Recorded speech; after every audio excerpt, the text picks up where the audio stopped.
Ever wondered how to get started with microcontrollers, specifically the PIC18F45K22? Well, let's dive in. Microcontrollers are the brains of many digital electronic devices, coordinating inputs and outputs. They're like mini-computers on a single chip, running the show behind the scenes. Among the vast array of microcontrollers available, the PIC18F45K22 stands out. It's a favorite among engineering students and hobbyists alike, known for its flexibility and robust features. So you've decided to start with the PIC18F45K22. But where do you begin? Starting with the PIC18F45K22 is not as daunting as it might seem. To kick things off, you'll need a development board and programming software. Think of the development board as your playground, where you'll test and debug your programs. The programming software, on the other hand, is your creative tool, where you'll bring your ideas to life.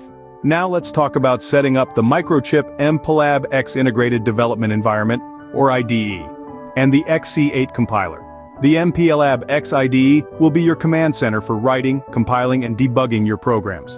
The XC8 compiler is responsible for translating your written code into a language that the PIC18F45K22 can understand.